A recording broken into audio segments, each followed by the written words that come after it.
ನಮಸ್ತೆ ಮಿತ್ರರೇ, ಇವತ್ತು ಕರಾವಳಿ ಶೈಲಿಯ ಇನ್ನೊಂದು ಅಡಿಗೆ, ಕರಾವಳಿಗರು ಹೆಚ್ಚಾಗಿ ಮಾಡುವಂತಹ ಕಣಲೆಯ ಪದಾರ್ಥ. ಕಣಿಲೆ ಹೇಳಿದರೆ ಬ್ಯಾಂಬೂ ಶೂಟ್ಸ್, ಅಂದರೆ ಬಿದಿರಿನ ಎಳೆಯ ಚಿಗುರುಗಳು.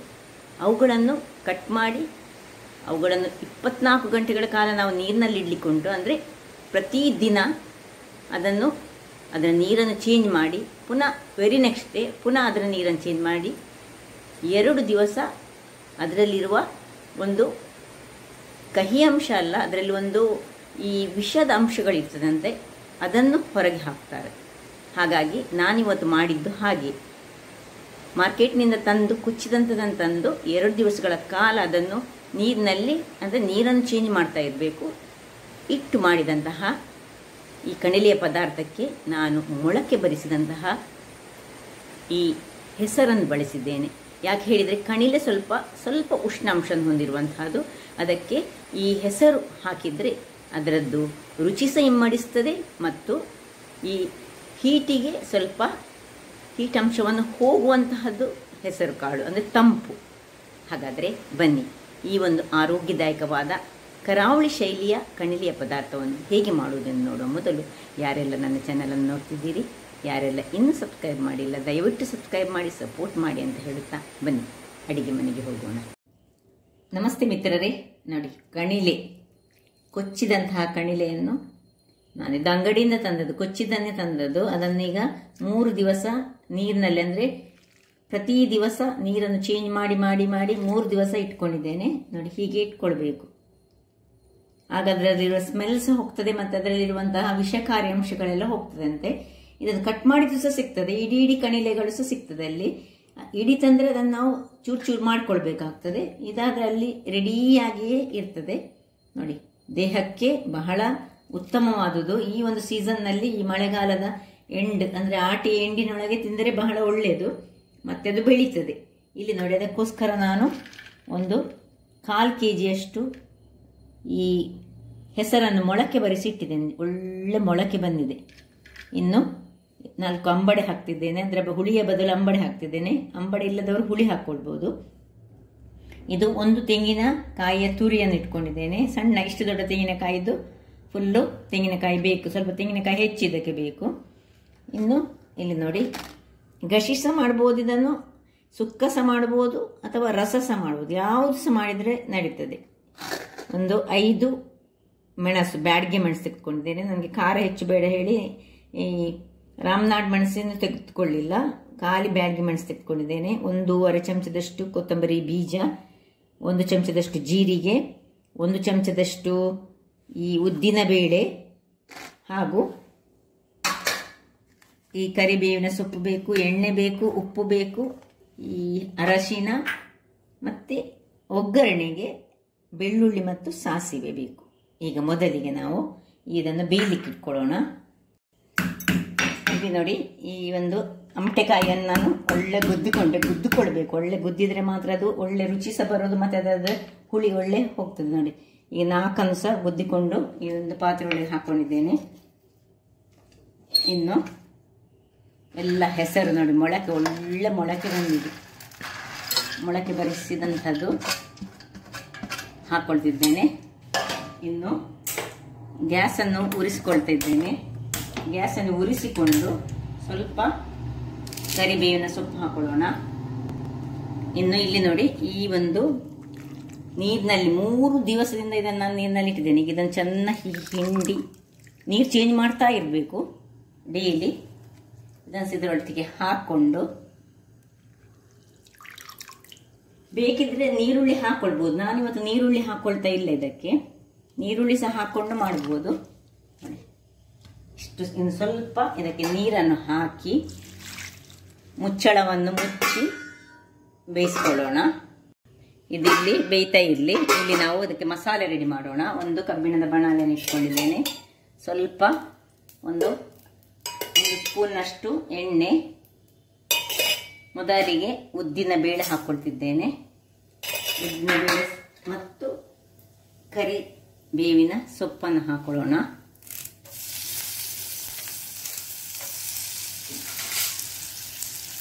ಇದು ನಾನು ತುಳುನಾಡು ಸ್ಟೈಲ್ ಇದು ಮಾಡ್ತಿದ್ದೇನೆ.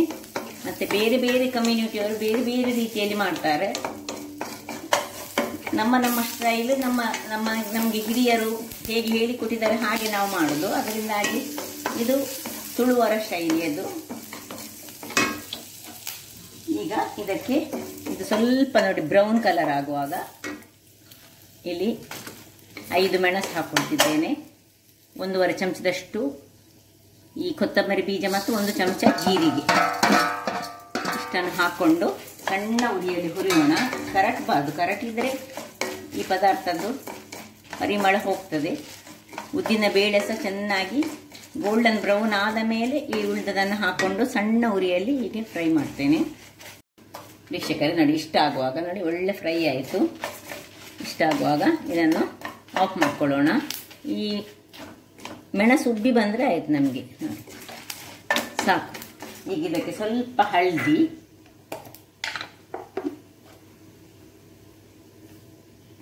ಮತ್ತು ಈ ತೆಂಗಿನ ತುರಿ ಆಫ್ ಮಾಡಿದ ಮೇಲೆ ಹಾಕ್ಕೊಳ್ತಿದ್ದೇನೆ ನಾನು. ಸ್ವಲ್ಪ ತೆಂಗಿನ ತುರಿ ಹೆಚ್ಚು ಬೇಕು. ನಾನಿವತ್ತು ಇದರದ್ದು ರಸ ಮಾಡೋದು. ಹೀಗೆ ಇದರಲ್ಲಿ ನಾವು ಸುಕ್ಕವನ್ನು ಸಹ ಮಾಡ್ಕೊಳ್ಬೋದು. ಸುಕ್ಕ ಸಹ ಬಹಳ ಚೆನ್ನಾಗಿ ಬರ್ತದೆ. ಇಷ್ಟ ಆಗುವಾಗ ಇದನ್ನು ತಣ್ಣಗಾಗಲಿಕ್ಕಿಂತ ಬಿಡೋಣ. ವೀಕ್ಷಕರೇ ನೋಡಿ, ಇದೀಗ ಸಾಧಾರಣ ತಣ್ಣಗಾಗ್ತಾ ಬಂತು. ಇಲ್ಲಿ ನೋಡಿ, ಇದನ್ನೊಮ್ಮೆ ಚೆಕ್ ಮಾಡುವ ಹೇಗೆ ಆಗಿದೆ ಅಂದರೆ ಸಾಧಾರಣ ಬಂತು, ಬೇಯ್ತಾ ಬಂತು. ಒಂದಷ್ಟು ಉಪ್ಪನ್ನು ಹಾಕ್ಕೊಳ್ತಿದ್ದೇನೆ ನಾನು.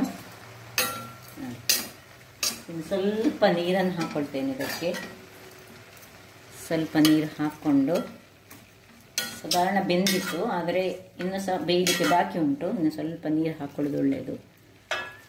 ಸೊ 1.5 ಲೋಟದಷ್ಟು ಒಟ್ಟು ನೀರನ್ನು ಹಾಕ್ಕೊಂಡೆ ನಾನು. ಉಪ್ಪು ಹಾಕಿ ಇದು ಕೂಡ ಹಾಗೆ ಇರಲಿ. ವೀಕ್ಷಕರೇ, ಇದೀಗ ತಣ್ಣಗಾಗಿದೆ.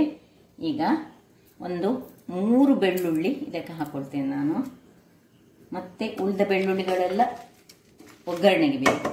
ಈಗ ಇದನ್ನು ಒಂದು ಗ್ರೈಂಡರ್ನಲ್ಲಿ, ನೀವು ನಿಮ್ಮ ಇದಕ್ಕೆ ತಕ್ಕಂಥದ್ದು ಗ್ರೈಂಡರ್ನಲ್ಲಿ ಹಾಕ್ಕೊಂಡು ಇದು ನಾನು 2 ಬಾರಿ ಮಾಡ್ತೇನೆ. ಮಸಾಲೆ ತಯಾರಿಸೋಣ. ನಾನು ಈ ಅಂಟೆಕಾಯಿ ಹಾಕಿದ್ರಿಂದಾಗಿ ಹುಳಿ ಹಾಕ್ತಾ ಇಲ್ಲ, ಇಲ್ಲದಿದ್ದರೆ ಹುಳಿ ಹಾಕ್ಕೊಳ್ಬೇಕಾಗ್ತದೆ. ಈಗ ಇದಕ್ಕೆ ಸ್ವಲ್ಪ ನೀರನ್ನು ಸೇರಿಸಿಕೊಂಡು ನಾವು ಗ್ರೈಂಡ್ ಮಾಡಿಕೊಂಡು ತರೋಣ. ವೀಕ್ಷಕರೇ, ಇಲ್ಲಿ ನೋಡಿ ಗ್ರೈಂಡ್ ಆಗಿ ಬಂತು. ನಾನು ಒಂದೇ ಸರ್ತಿಗೆ ಮಾಡಿಕೊಂಡೆ ನೋಡಿ. ತುಂಬ ಫೈನ್ ಬೇಡ ಪೇಸ್ಟ್, ಕಸ್ ಸಹ ಅಲ್ಲ, ಅದಕ್ಕಿಂತ ಇನ್ ಬಿಟ್ವೀನಲ್ಲಿ ಇರಬೇಕು ನೋಡಿ. ಇಷ್ಟು ಬೇಕು ನಮಗೆ ಗೊತ್ತಾಗ್ಬೋದು. ಫೈನ್ ಪೇಸ್ಟ್ ಬೇಡ ನಮಗೆ ಏನು. ಸೊ ಇಲ್ಲಿ ಈಗ ಇದು ನೋಡಿ ಆಯ್ತು, ಒಳ್ಳೆ ಬೆಂದಿತ್ತು. ಇಲ್ಲಿ ಈಗ ನಾನು ಸ್ವಲ್ಪ ಅದಕ್ಕೆ ಒಂದು ಚಮಚದಷ್ಟು ಬೆಲ್ಲವನ್ನು ಹಾಕೊಳ್ತಿದ್ದೇನೆ. ಆಪ್ಷನಲ್, ನಿಮಗೆ ಬೇಡದಿದ್ರೆ ಬೆಲ್ಲ ಹಾಕದೆ ಸಾಕ್ತದೆ. ಬೆಲ್ಲ ಹಾಕಿದ್ರೆ ಅದಕ್ಕೊಂದು ರುಚಿ ಭಾರಿ ಚೆನ್ನಾಗಿ ಬರ್ತದೆ. ಉಪ್ಪು, ಹುಳಿ, ಖಾರ ನೋಡಿ, ಅಂಟೆಕಾಯಿದು ಹುಳಿ, ಬೆಲ್ಲ ಸಹ ಅದರೊಟ್ಟಿಗೆ ಸೇರುವಾಗ ಬಹಳ ರುಚಿಕರ, ಆರೋಗ್ಯದಾಯಕ ಸಹ. ಈಗ ಬೆಲ್ಲ ಹಾಕಿ ಸ್ವಲ್ಪ ತಿರುಗಿಸಿಕೊಂಡು ಒಂದು ಚೆಕ್ ಮಾಡಿಕೊಳ್ಳಿ, ಒಂದು ಹಾಕಿದ ಉಪ್ಪು ಎಲ್ಲ ಸರಿ ಉಂಟಾ ಅಥವಾ ಇದು ಬೆಂದಿದ ಇಲ್ವ ಅಂತ. ಎಲ್ಲ ಸಾಧಾರಣ ಒಳ್ಳೆ ಬೆಂದಿದೆ. ಇನ್ನು ಸಹ ಒಂದು ಚೂರು ನನಗೊಂದು 5 ನಿಮಿಷ ಅಥವಾ 2 ನಿಮಿಷ ಬೇಯಲಿ ಅಂತ ಉಂಟು. ಮುಚ್ಚಿಕೊಂಡು ಒಂದು 2 ನಿಮಿಷ ಬೇಯಿಸ್ಕೊಳ್ತೇನೆ. ವೀಕ್ಷಕರೇ ನೋಡಿ, 2 ನಿಮಿಷದ ಬಳಿಕ ಒಳ್ಳೆ ಬೆಂದಿದೆ. ಒಳ್ಳೆ ನೋಡಿ, ನೀರು ಬೇಗ ಆವಿ ಆಗ್ತದೆ. ಬಿಡಿಯಾಗಿ ಉಂಟು, ಆ ಬಿದಿರಿನ ಕಣಿಲೆ ಉಂಟಲ್ಲ. ಈಗ ಈ ಮಸಾಲೆ ಇದಕ್ಕೆ ಹಾಕ್ಕೊಳ್ಳೋಣ. ಇಲ್ಲಿ ನಿಮಗೆ ದಪ್ಪ ಗಶಿ ಬೇಕಿದ್ರೆ ದಪ್ಪದಲ್ಲಿ ಇಟ್ಕೊಳ್ಬೋದು. ನೀರು ಬೇಕಿದ್ರೆ ನೋಡಿ, ಮಸಾಲೆ ಇದುವೇ ಮಸಾಲೆ. ನಾನು ಸ್ವಲ್ಪ ನೀರು ಹಾಕಿ ದೋಸೆ ತಿನ್ನಲಿಕ್ಕೆ ಅಥವಾ ಅನ್ನದೊಟ್ಟಿಗೆ ತಿನ್ನಲಿಕ್ಕೆ ಎಲ್ಲ ಚೆನ್ನಾಗಿ ಬರ್ತದೆ. ಇದು ಸಹ ಆರೋಗ್ಯಕ್ಕೆ ಬಹಳ ಉತ್ತಮವಾದದ್ದು. ಈವನ್ ಹೆಸರು ಸಹ ಹಾಗೆ ಒಳ್ಳೆಯದು. ಲೆಕ್ಕಕ್ಕಿಂತ ಹೆಚ್ಚು ಸಹ ಈ ಹೆಸರು ಬೇಯಬಾರ್ದು. ಅದಕ್ಕೆ ಅದರ ಒಟ್ಟಿಗೆ ನಾನು 2 ಸಹ ಹಾಕ್ಕೊಂಡಿದ್ದೇನೆ. ಕಣಿಲೆ ಸಾಧಾರಣ ಬೇಗ ಬೇಯಿಸದೆ. ಹೇಗೆ ಬಂತು ನೋಡಿ. ಇನ್ನು ಸ್ವಲ್ಪ ನೀರನ್ನು ಹಾಕ್ಕೊಳ್ಳೋಣ. ಈ ಹೊತ್ತಿನಲ್ಲಿ ನಾವು ಉಪ್ಪೆಲ್ಲ ನೋಡಿಕೊಳ್ಬೇಕು.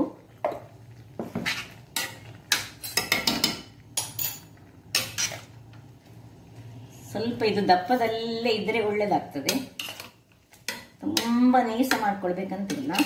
ನೋಡಿ ಇದು ತಿರುಗಿಸಿಕೊಂಡು ಕಲರ್ ನೋಡಿ, ಇಷ್ಟು ಕಲರ್ ಬಂದರೆ ಸಾಕು, ತುಂಬ ಖಾರ ಆಗಬಾರ್ದು. ಇದು ಚಪ್ಪೆಯಲ್ಲಿದ್ದರೆ ಬಹಳ ಉತ್ತಮ. ನಾನು ಚೂರು ಉಪ್ಪು ಚೆಕ್ ಮಾಡ್ತೇನೆ. ಉಪ್ಪೆಲ್ಲ ಕರೆಕ್ಟ್ ಉಂಟು. ಇನ್ನೊಂದು ಒಳ್ಳೆ ಕುದಿ ಬರಲಿದೆ. ವೀಕ್ಷಕರೇ, ಇಲ್ಲಿ ನೋಡಿ ಇದು ರೆಡಿ ಆಗ್ತಾ ಬಂತು. ನೋಡಿ ಆಯ್ತು, ಒಳ್ಳೆ ಕುದಿತಾ ಉಂಟು. ನೋಡಿ ಸಾಕು, ಇದಿಷ್ಟು ಕುದ್ರೆ ನಾನೀಗ ಆಫ್ ಮಾಡ್ಕೊಳ್ಳೋದು. ಆಫ್ ಮಾಡಿಕೊಂಡು ಇಲ್ಲಿ ಅದಕ್ಕೊಂದು ಒಗ್ಗರಣೆಗೆ ನಾನು ಏನು ಮಾಡ್ತೇನೆ ಹೇಳಿದರೆ, ಒಂದು 3 ಬೆಳ್ಳುಳ್ಳಿಯನ್ನು ಹೀಗೆ ಗುತ್ತಾ ಇದ್ದೇನೆ. ಅದರೊಟ್ಟಿಗೆ ಒಂದು ಅರ್ಧ ನೀರುಳ್ಳಿಯನ್ನು ಸಹ ಸಣ್ಣ ಸಣ್ಣದಾಗಿ ಹೆಚ್ಚಿಟ್ಕೊಂಡ ನೀರುಳ್ಳಿಯನ್ನು ಸಹ ಒಳ್ಳೆ ಅದರ ಒಟ್ಟಿಗೆ ಗುದ್ದಿತಾ ಇದ್ದೇನೆ. ನೋಡಿ ಇದೊಂದು ಕರಾವಳಿ ಶೈಲಿಯ ಒಂದು ಟೈಪಿನ ಒಗ್ಗರಣೆ. ಈಗ ಈ ಒಗ್ಗರಣೆಯಲ್ಲಿ ಇದನ್ನು ಈ ಒಂದು ಪಾತ್ರೆಗೆ ಹಾಕ್ಕೊಂಡು ಇದರಲ್ಲಿ ಸ್ವಲ್ಪ ಬೆಳ್ಳುಳ್ಳಿ, ಸ್ವಲ್ಪ ನೀರುಳ್ಳಿ, ಗುದ್ದಿದ ನೀರುಳ್ಳಿಯನ್ನು ಹಾಕ್ಕೊಳ್ತಿದ್ದೇನೆ. ಇನ್ನು ಇಲ್ಲಿ ಒಂದು ಕಲ್ಲು, ಬೆಳ್ಳು ಕಲ್ಲು, ಬೆಣಚು ಕಲ್ಲನ್ನು ನಾನು ಇಲ್ಲಿ ಬಿಸಿ ಮಾಡಲಿಕ್ಕೆ ಇಟ್ಟುಕೊಂಡಿದ್ದೇನೆ. ಇದನ್ನು ಇದರಲ್ಲಿ ಹಾಕೊಂಡು ಇಲ್ಲಿ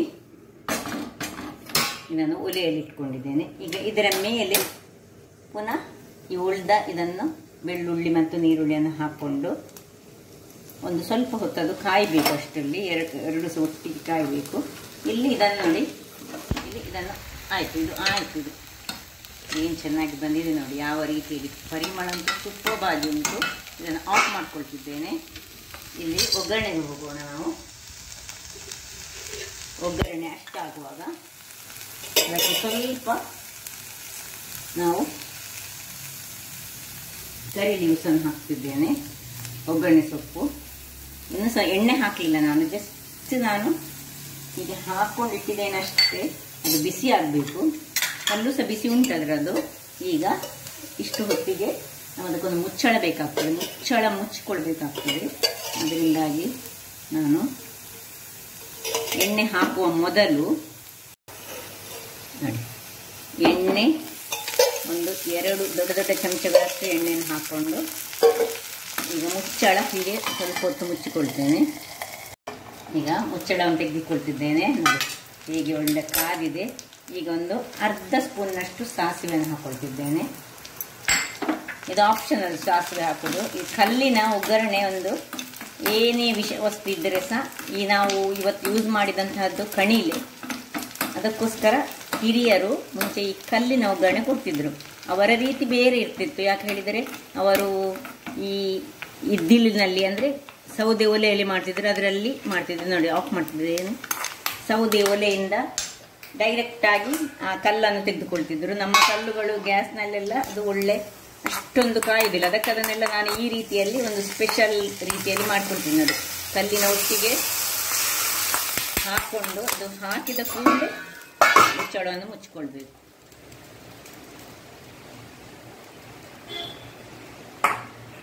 ವೀಕ್ಷಕರೇ ನೋಡಿ, 2 ನಿಮಿಷಗಳ ಬಳಿಕ ಓಪನ್ ಮಾಡ್ತಿದ್ದೇನೆ. ಪರಿಮಳ ಅಂತೇಳಿ ಅಡಿಗೆ ಮನೆ ಫುಲ್ ತುಂಬಿ ಹೋಗಿದೆ. ಈ ಕಲ್ಲನ್ನು ಮತ್ತೆ ಈಗಲ್ಲ, ಒಂದು ಸ್ವಲ್ಪ ಒಂದು ಗಂಟೆ ಕಳೆದ ಮೇಲೆ ತೆಗೆದುಕೊಳ್ಬೋದು. ನೋಡಿ ಈಗ ಸರ್ವ್ ಮಾಡ್ತಿದ್ದೇನೆ. ಏನು ಚೆನ್ನಾಗಿ ಬಂದಿದೆ ನೋಡಿ.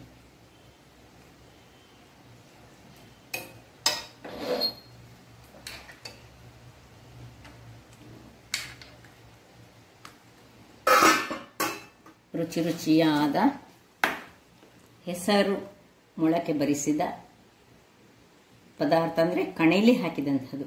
ಕಣಿಲೆ ಮತ್ತು ಮೊಳಕೆ ಬರಿಸಿದ ಹೆಸರು ಕಾಳಿನ ಪದಾರ್ಥ ರೆಡಿಯಾಗಿದೆ.